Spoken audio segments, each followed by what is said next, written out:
Bien, ahora sí vamos a saludar con nuestro primer invitado, el doctor Néstor Toro. Él es constitucionalista y con él vamos a hacer un análisis del pronunciamiento del Consejo de la Judicatura sobre la sentencia de jueces destituidos. ¿Cómo está, doctor? Un gusto tenerlo por primera vez aquí en este espacio. Bienvenido. No tengo audio, doctor, no sé si está con un mute. A ver si activamos el audio. ¿Usted me escucha? Usted sí me escucha. No sé si es algún problema de su micrófono, doctor, que está hecho. O salga y vuelve a entrar para ver si activamos el audio, que a veces ocurre esto. La tecnología siempre nos traiciona. Bueno, en todo caso ya vamos a conversar con el doctor Néstor Toro. Espero solucionar el problema. Vamos a hablar sobre el pronunciamiento que hizo la presidenta del Consejo de la Judicatura, la señora María del Carmen Maldonado, hace pocos días. ¿Me escucha, doctor, ahora sí? Hola, buenos días. Ahí lo escucho. ¿Se escucha? Ahí lo escucho. Sí, no sé qué había pasado, perdón. Buenos días, encantado, don Jaime, de estar en su programa. Muchas gracias, doctor. Saludamos al doctor Néstor Toro, constitucionalista. Como lo anuncié, vamos a hacer el análisis del pronunciamiento del Consejo de la Judicatura sobre la sentencia de jueces destituidos. ¿Qué criterio merece escuchar a la presidenta del Consejo de la Judicatura en días pasados, donde ella, primero piden una aclaración a la Corte Constitucional sobre la sentencia, y después se van en una serie de leguleyadas? No sé si es que ellos intentan defender lo indefendible, lo que ya hicieron, o qué es lo que está pasando dentro de este conflicto. Bien, el pronunciamiento del Consejo de la Judicatura y de su presidenta, y siendo este un pronunciamiento institucional, es lamentable porque desconoce absolutamente lo que dice nuestra Constitución, lo que dice el Código Orgánico de la Función Judicial. Y no es que la presidenta del Consejo de la Judicatura ignore aquello, sino que está tomando una posición política para defender aquello que es indefendible. La Corte Constitucional fue muy clara en su sentencia del 21 de diciembre al decir que la evaluación de jueces y conjueces que se hizo en el año 2019 fue inconstitucional porque se la realizó de manera inoportuna, primero, y porque la remoción de estos jueces y conjueces se hizo sin ley que ampare dicha evaluación y por lo tanto dicha remoción. Del otro lado tenemos a la presidenta del Consejo de la Judicatura, María del Carmen Maldonado, quien ha expresado que esta evaluación era de obligatorio cumplimiento en vista de que el Consejo Transitorio, el Consejo de Participación Ciudadana Transitorio, presidido por Julio César Trujillo, con base en el clamor ciudadano y en el exhorto que le hace al Consejo de la Judicatura, ella tuvo que realizar la evaluación a estos jueces y conjueces de la Corte Nacional de Justicia. En nuestro orden jurídico, don Jaime, el clamor ciudadano y los exhortos no tienen ninguna validez jurídica, no son de obligatorio cumplimiento. La Corte Constitucional fue muy clara al respecto. Para poder evaluar y posteriormente, si es que eso fuese lo aplicable, la remoción de los jueces, esto solamente se hace por causa legal. Sin embargo, el Consejo de la Judicatura los evaluó y los removió con base en un reglamento. Es decir, no existían causas en la ley de ese entonces, ahora ya existen, para haber evaluado y removido a esos jueces. Eso es el pronunciamiento que ha tenido la Corte Constitucional muy acertadamente y por otro lado el pronunciamiento que ha tenido la presidenta del Consejo de la Judicatura tratando de defender aquello que es indefendible. Doctor, ¿usted no cree que la Corte Constitucional ha dictado una sentencia, yo diría, a medias? ¿Por qué? Porque ellos no piden la revisión de todos los casos que han manejado estos jueces. Digo yo no soy abogado, tal vez usted me va a corregir si estoy equivocado. Y segundo, ¿por qué la Corte no ordena el reintegro de esos jueces? Sabía que iba a tocar ese tema. En otros casos, la Corte Constitucional ha ordenado el reintegro de funcionarios. En casos similares, no necesariamente de la Corte Nacional de Justicia, pero sí en otros casos, la Corte Constitucional ha ordenado el reintegro de las autoridades de los funcionarios. En este caso, como usted bien lo dice, es a medias, y comparto ese criterio. Fue lo primero que yo observé cuando terminé de leer la sentencia. La Corte Constitucional se ampara en que, como ya existe una situación jurídica consolidada en términos de la Corte, respecto de aquellos que ya son jueces actualmente, a ellos no se los podría afectar por la remoción inconstitucional de los jueces anteriores y de los jueces anteriores, por lo que únicamente ordena que se los indemnice por todo el tiempo que ellos hubiesen tenido que estar en el cargo hasta la fecha del día de hoy. Recordemos que los jueces de la Corte Nacional de Justicia deben ser renovados por tercios cada 3 años. Por eso es que la Corte Constitucional dijo en su sentencia: las evaluaciones a los jueces y conjueces de la Corte Nacional de Justicia está bien que se haga, pero tiene que hacerse dentro de los tiempos que establece la Constitución y la ley. En estos casos, primero, no se lo hizo dentro de los tiempos que había que hacerlo, fue inoportuno. Segundo, no se lo hizo con base legal, sino con base en un reglamento del Consejo de la Judicatura, por lo que su remoción y su evaluación fue inconstitucional y por lo tanto hay que indemnizarlos. Lo ideal, desde mi punto de vista, es que se los hubiese reintegrado en el cargo, pero aquello también habría supuesto remover a aquellos que están en este momento ocupando las vacantes que ellos dejaron. Se hubiese tornado también en una situación caótica, porque hubiésemos tenido que indemnizar con el impuesto de todos los ecuatorianos a aquellos que actualmente están en el cargo.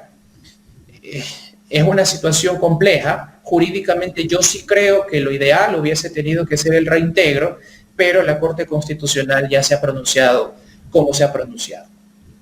Ahora, la presidenta del Consejo de la Judicatura, la he escuchado en declaraciones en días anteriores, de que ella dice que cumplió fue una orden del Consejo de Participación Ciudadana Transitorio y como una orden del soberano.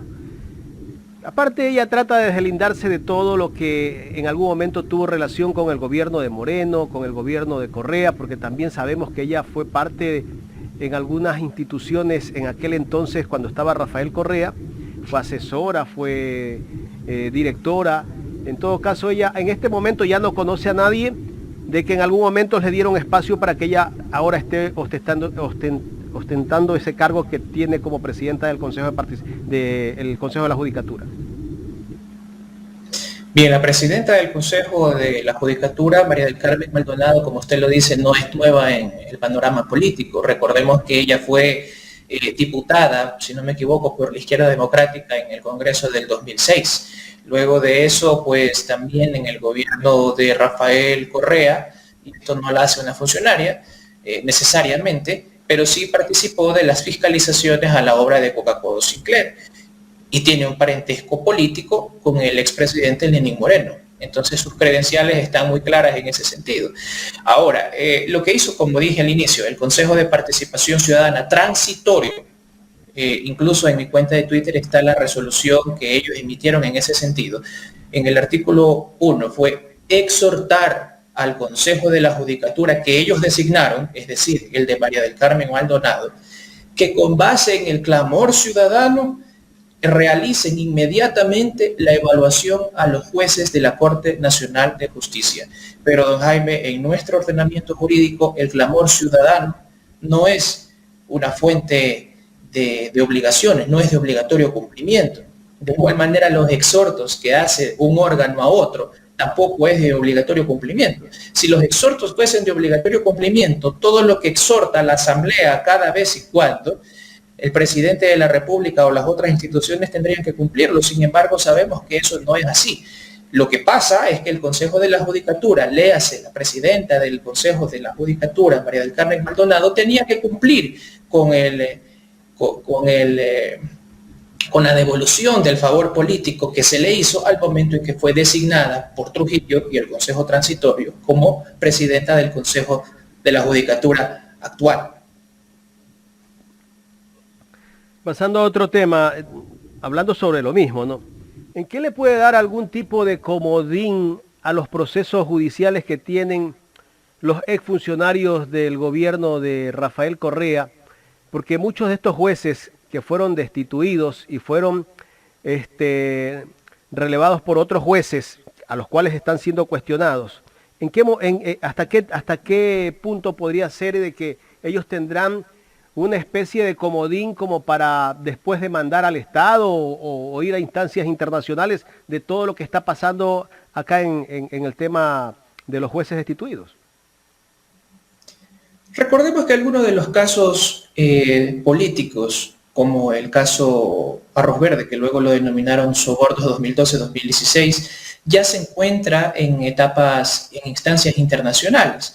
Ahora, antes de analizar ese tema, recordemos que, como usted bien lo ha mencionado, dentro de los argumentos que tuvo la defensa, no solo del expresidente Correa, sino también del ex vicepresidente Glass y los demás involucrados en ese caso, estaba el hecho de que estaban siendo juzgados por jueces encargados, por jueces temporales. Eso en nuestro ordenamiento jurídico no existe. Nosotros, en el Ecuador, no reconocemos la figura de jueces encargados o de jueces temporales. Es más, la Constitución condena el hecho de que seamos juzgados por jueces de oportunidad. ¿Ok? Entonces, en instancias internacionales, por lo menos, y ya con el pronunciamiento que ha tenido la Corte Constitucional en el sentido de decir que la remoción de estos jueces fue inconstitucional y por lo tanto, aunque no lo dice, pero por lo tanto, los encargados que vinieron a suplir ese espacio también resultaría inconstitucional porque la ley no lo reconoce, debería servir en instancias internacionales al menos, y digo al menos, porque lo ideal sería que con esto se anulen los juicios en instancias internacionales, pero por lo menos desde los órganos internacionales debería ordenarse el resorteo y un nuevo conocimiento de esos casos aquí en el Ecuador. O sea, se deberían de revisar todos esos casos. Se deberían revisar todos esos casos, doctor.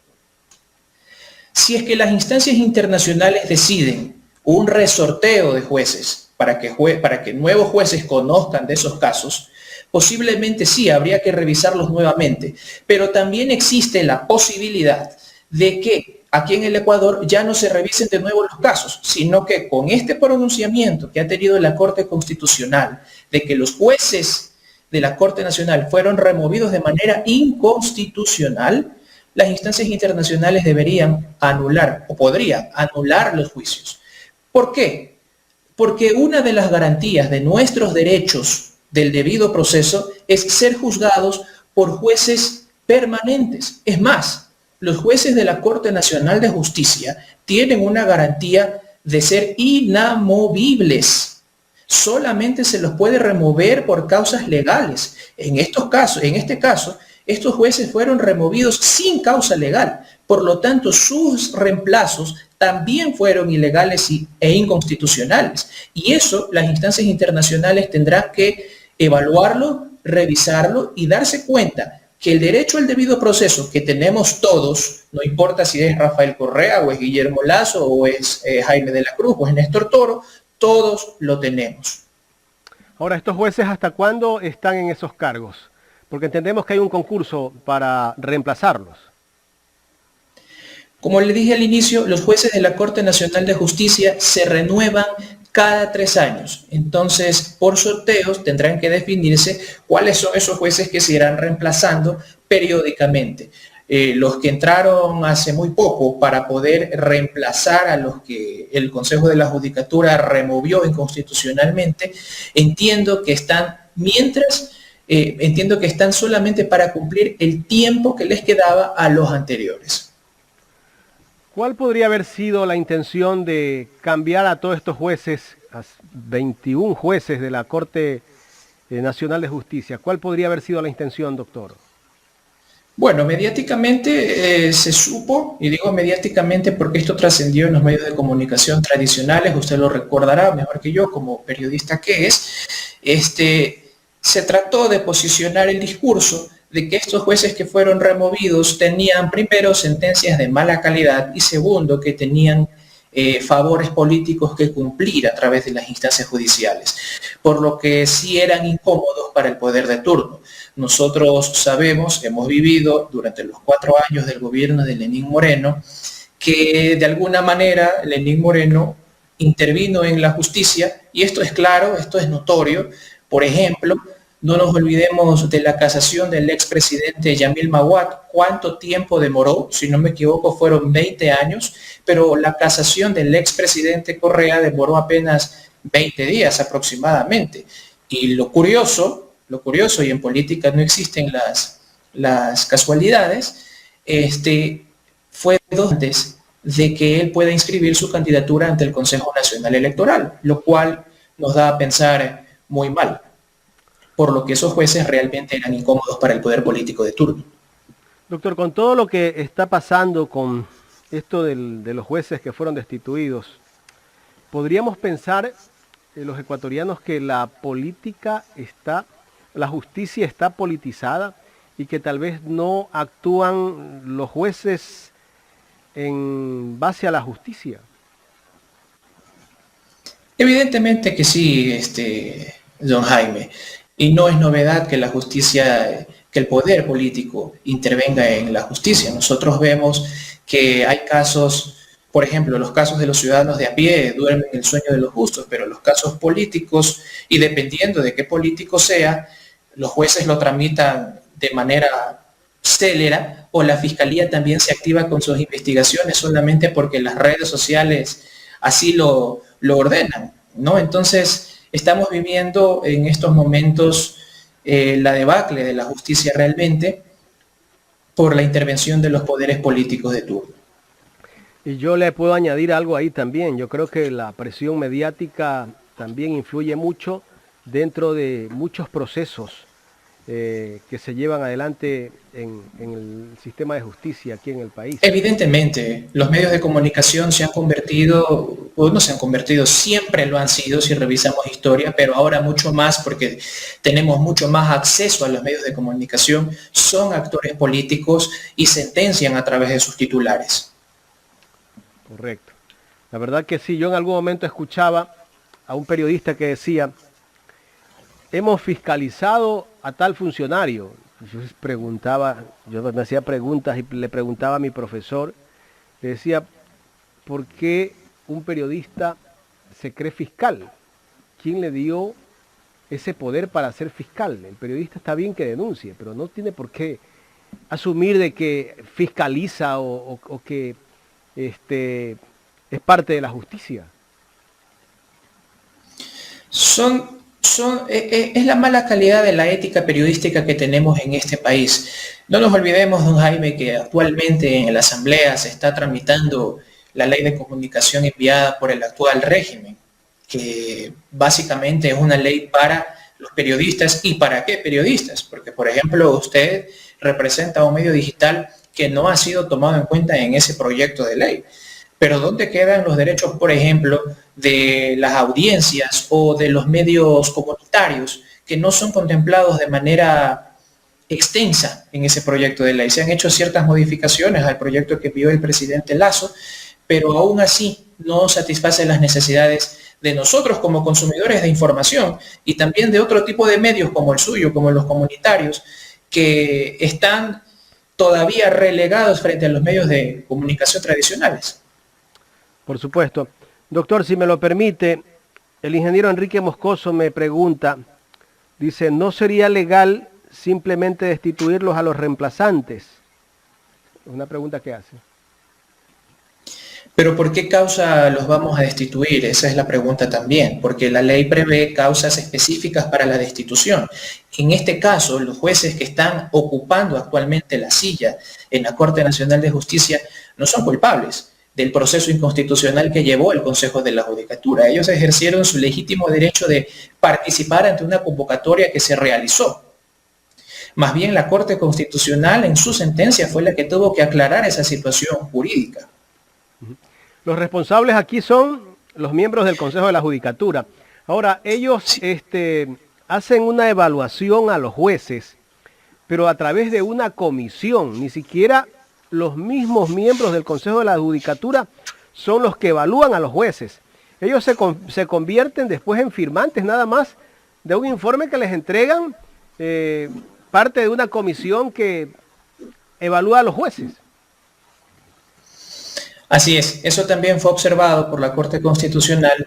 Lamentablemente, la Corte Constitucional en ese sentido dijo que no había ningún problema con que el Consejo de la Judicatura delegue a una comisión el tema de la evaluación y la calificación de los jueces de la Corte Nacional de Justicia, porque finalmente el Consejo de la Judicatura era el que tenía la última palabra. Yo no estoy de acuerdo con ese criterio. El Consejo de la Judicatura, de acuerdo a nuestra Constitución y el Código de la Función Judicial, es el que tiene que evaluar y es el que tiene que calificar a los jueces de la Corte Nacional de Justicia. Sin embargo, ya tenemos un pronunciamiento del máximo órgano de justicia constitucional contra el que no cabe ya recurso alguno. Y ese criterio que ha manejado la Corte Constitucional en este momento ya es aplicable y es de obligatorio cumplimiento para las evaluaciones que se hagan a futuro. ¿Qué debería de pasar con el Consejo de la Judicatura que tenemos vigente todavía, doctor? Tal vez ser enjuiciado políticamente.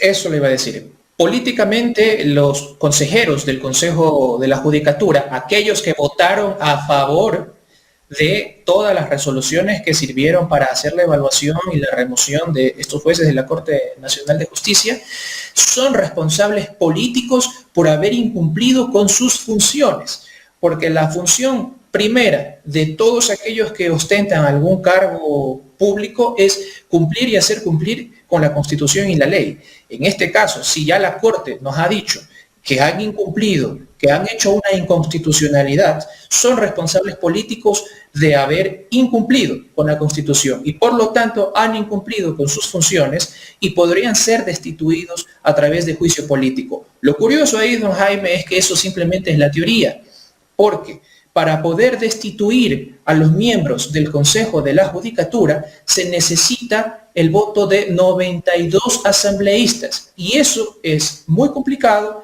en la actual coyuntura política y en la actual conformación de la Asamblea Nacional. Claro, va a ser difícil y hemos visto cómo actúa la Asamblea en estos últimos meses. Ahora mi pregunta va, ¿quién puso a ese consejo de la judicatura que tenemos, a esos consejeros? ¿Quién los puso? Los puso el Consejo Transitorio de Trujillo. Ese consejo que tenía prácticamente plenos poderes, algún día lo dijo el extinto doctor Julio César Trujillo, que ellos estaban por encima de la Constitución, que me pareció un disparate esas declaraciones de una persona que tenía aparentemente una credibilidad, pero que al final nos ha dejado una herencia no tan buena para los ecuatorianos y estamos viendo que los ecuatorianos tendremos que pagar esas indemnizaciones, todos, aquí no se salva a nadie, porque todos pagamos impuestos, tendremos que pagar esas indemnizaciones a esos jueces que fueron destituidos ilegalmente y como lo dije hace un rato, son las decisiones o la sentencia que ha dictado la Corte es una sentencia a medias, porque no debió ser así, no solamente buscar la indemnización a esos jueces, sino restituirlos nuevamente. Yo concuerdo con ese criterio, yo considero que debieron ser reintegrados, sin embargo no podemos ya apelar, impugnar o cambiar la decisión de la Corte Constitucional. Yo considero, repito, jurídicamente considero que los jueces que fueron removidos con este pronunciamiento, la Corte debió reintegrarlos. Sin embargo, no ha sido así. Ahora, ¿qué va a pasar con la jueza que está investigando el Consejo de la Judicatura, que les dio, no sé si es el amparo, me corrige doctor, a los jueces destituidos? ¿Qué va a pasar? Porque ahora la están investigando esa jueza porque falló a favor de los jueces. Es lamentable cómo desde un órgano administrativo como el Consejo de la Judicatura, que simplemente es un órgano disciplinario, nada más que eso, ya no tiene la capacidad de destituir a los jueces por error inexcusable como hasta hace unos años, sino que para eso debe seguirse otro procedimiento. Pero es lamentable cómo el Consejo de la Judicatura trata de perseguir a los jueces que conforman la misma función que ellos, simplemente porque no han emitido una sentencia que a ellos les agrade. La jueza que emitió ese pronunciamiento lo hizo con base ya en la sentencia de la Corte Constitucional que refería a la inconstitucionalidad de la remoción de los jueces. Yo he leído esa sentencia y no considero que haya ido más allá, como dice el Consejo de la Judicatura, más allá de lo que ha hecho la Corte Constitucional. El Consejo de la Judicatura ha dicho que va a plantear una acción extraordinaria de protección en contra de la sentencia de esa jueza, pero seguramente la Corte Constitucional no la admitirá a trámite por ser algo sobre lo que ya se ha pronunciado, y si es que la admite a trámite, va a ratificar los criterios que ya ha dicho, que la remoción fue inconstitucional. Correcto, doctor. Ahora me voy a pasar a otro tema, ya no tiene nada que ver con el Consejo de la Judicatura. Me gustaría escuchar su criterio jurídico sobre el tema del el aborto por violación. Usted como constitucionalista, me gustaría escuchar ese criterio de alguien que nos puede tal vez dar una cuestión más directa que tal vez otras personas que opinan sobre este caso. Gracias por su pregunta, y antes de dar mi respuesta quiero que quede sentado que las opiniones que voy a dar sobre este tema son de exclusiva responsabilidad mía, no representan al medio de comunicación en el que estoy siendo entrevistado. Bien, la Constitución ecuatoriana dice que se protege la vida desde la concepción, pero también es cierto que los derechos no son absolutos. Todos los derechos tienen límites. En este caso, el aborto por violación, que es lo que ha sido despenalizado por la Corte Constitucional, trata de alguna manera de proteger a la integridad de la mujer, ¿sí? ¿Y esto por qué lo hace? Porque muchas mujeres, y eso lo dicen las estadísticas no solamente ecuatorianas, sino también de otros países en donde el aborto ya ha sido despenalizado hace mucho tiempo, trata de garantizar el derecho a la integridad de las mujeres y a la vida de las mujeres, porque al penalizar este tipo de conductas, muchas mujeres tienen que acudir primero a abortos clandestinos que pueden acabar con su vida por no ser los procedimientos adecuados. Pero por otro lado, mucho se ha especulado sobre qué tan buena o qué tan mala es esta ley de interrupción del embarazo por violación. Ojo, por violación, en los demás casos sigue siendo penalizado. Y hay dos artículos principalmente que han causado mucho ruido en estos días: el tema del plazo y el tema también de la falta de denuncia al agresor para poder yo practicarme un aborto. Quiero primero tocar el tema de la falta de denuncia. La Corte Constitucional en su sentencia expresó que la mujer que haya sido violada y que necesite practicarse un aborto no necesariamente tiene que tener una sentencia en contra del agresor, basta con una declaración juramentada, y esto tiene su lógica, desde la óptica de los derechos humanos. Quizás la audiencia va a decir, sí, es que si nosotros permitimos que una mujer se realice un aborto sin que denuncie al agresor, estamos defendiendo al agresor. No es tanto así, sino que hay que poner en una balanza los derechos. ¿Qué es lo que vale más en esa situación? Para una mujer, y psicológicamente eso está comprobado, para una mujer que ha sido violada, es muy complicado aceptar que lo fue y aceptar también que el producto que lleva en su vientre de esa violación es hijo de ese tipo de actos. Muchas veces no se recuperan en toda la vida.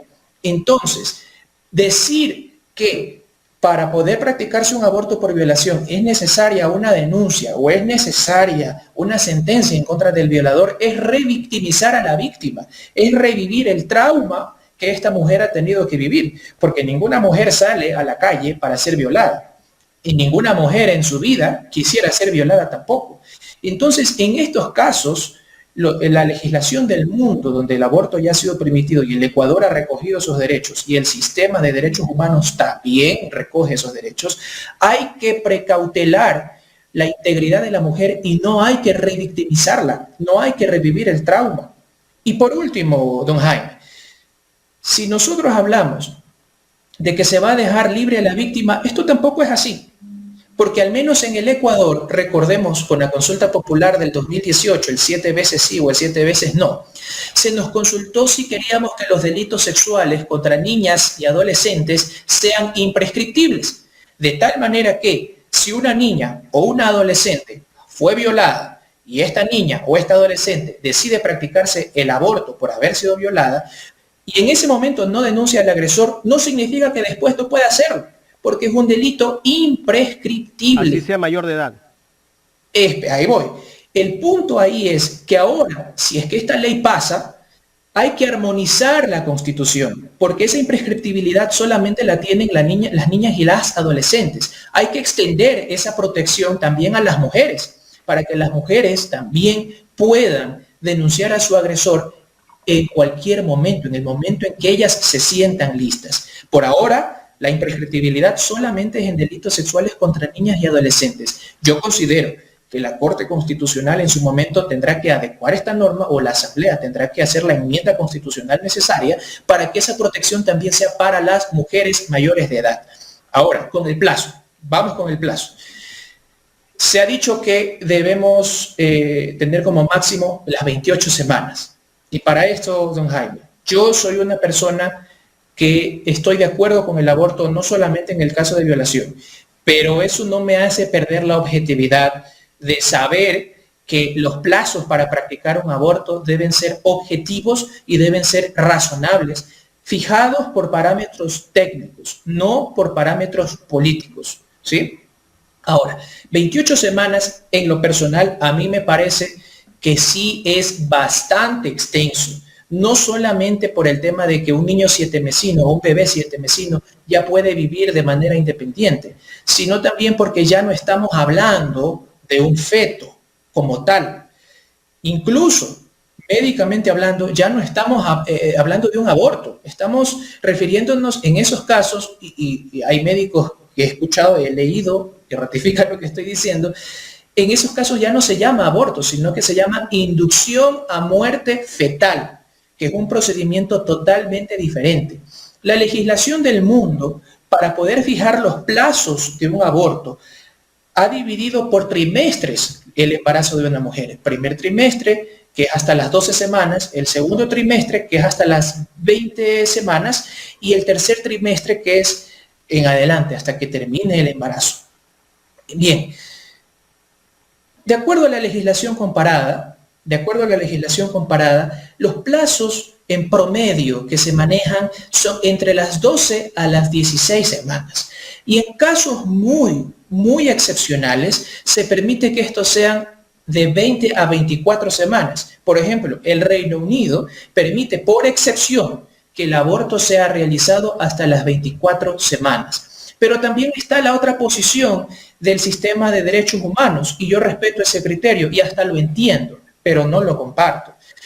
Se dice que si es que el aborto fuese voluntario, es decir, una mujer embarazada que desea practicarse un aborto, en ese caso sí hay que fijar un plazo.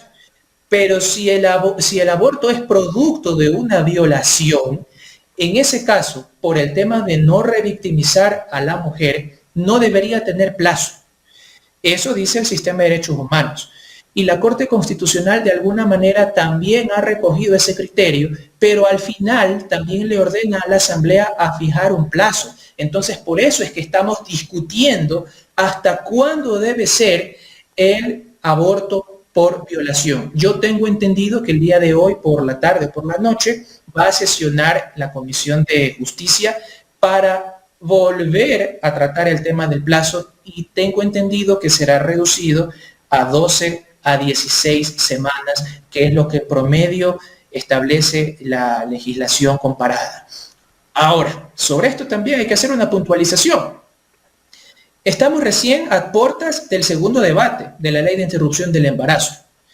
Es decir, puede ser que se lo apruebe en el Pleno, como puede ser que se lo rechace. Al día de hoy no hay los votos. Es un tema que provoca bastante. ¿Y qué pasa si el presidente veta si se aprueba esta ley y la veta? A eso voy. Si es que el Pleno aprueba este proyecto de ley, el presidente Lasso, que sabemos muy bien cuál es su posición respecto a estos temas y es respetable, puede ser que considere que hay muchas inconstitucionalidades y la veta y la manda a consulta a la Corte Constitucional, o puede ser que la vete totalmente. Yo creería que ese es el escenario que va a ocurrir. Pero mujeres que están escuchando el programa, si el presidente Lasso o la Asamblea no terminan de aprobar esta ley, no significa que ustedes quedarán desprotegidas en casos de abortos por violación. Quedan protegidas todavía, porque la sentencia de la Corte Constitucional va a subsistir. A falta de ley, la sentencia de la Corte Constitucional va a subsistir y el aborto por violación seguirá estando despenalizado, pero va a estar vigente con los parámetros que fijó la Corte Constitucional. Doctor, quiero agradecerle por haber aceptado este diálogo aquí en Ecuador en Directo. Muchísimas gracias, doctor Néstor Toro. Gracias a usted, don Jaime. Encantado. Gracias al doctor Néstor Toro, constitucionalista, aquí en el programa Los Especialistas.